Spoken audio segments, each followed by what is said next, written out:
मस्त ठोकावी मांडी आणि वर न्यावी बाही, अहो चवीने खाणं सुद्धा काही खायचं काम नाही. सर्वप्रथम वाढलेल्या पानाकडे असं डोळे भरून बघावं, वदनी कवल म्हणावं आणि यज्ञकर्माला लागावं. आता ज्याच्यापासून सुरू होतं हे वाढलेलं पान, पदार्थ करा कुठलाही, याला विशेष असतो मान. अंदाजाने वापरावं लागतं, चिमूट चिमूट नीट. असं जरा डावीकडे असतं बघा पानामध्ये मीठ. तिथून पुढे सरकलात की टप्पा चमचमीतपणाचा, जिथे असतं लोणचं, चटणी, मिरचीचा ठेचा. कितीही पथ्य असलं तरी हे खावंसं वाटतंच आणि भल्या भल्या खडकांच्या तोंडाला इथे पाणी सुटतंच.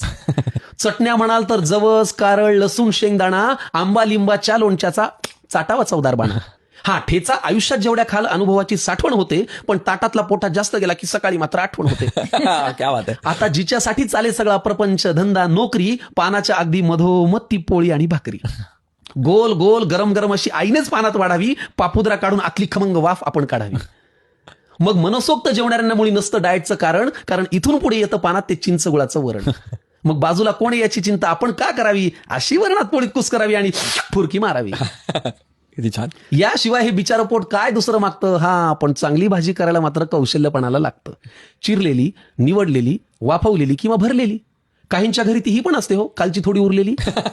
उगाच जास्त क्रेडिट त्या कोंबडी बोकडांना गेलंय. या भाज्यांनी आपलं जगणं सांगतो खरं समृद्ध केलंय. चांदीच्या ताटातही शोभून दिसते मेथी, भेंडी आणि गवार. सोन्याचा चमचा असला तरी खाणार हेच ठाकरे असो वा पवार.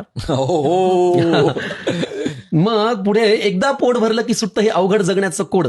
एकदा पोट भरलं की सुटतं हे अवघड जगण्याचं कोड. पण मन भरायला लागतं ना मंडळी या देहाला गोड. मग एवढं जेवणही राखावा बरं आग्रह करणाऱ्याचा मान, आणि चाटून पुसून स्वच्छ करावं ते वाढलेलं पान. मग ढेकर देऊन पलंगावरती देह टेकवावा थोडा, इतक्यात कुणीतरी आणून द्यावा लवंग खोचलेला विडा. हेच ते वैभव आहे ज्यासाठी सगळे कष्ट करतो, पण समोर आल्यावर मात्र न जेवता फक्त पोट भरतो. त्यामुळे हे रक्त पिणारं यंत्र तुमचं जरा बाजूला ठेवत जा आणि पानावर जेव्हा बसाल ना मंडळी तेव्हा मन लावून जेवत जा. मग 5वर पंखा करून झोपण्याचं सुख असं सांगून थोडंच कळावं. आणि असंच वाढलेलं पान देवा रोज सगळ्यांना मिळावं. असंच वाढलेलं पान देवा रोज सगळ्यांना मिळावं.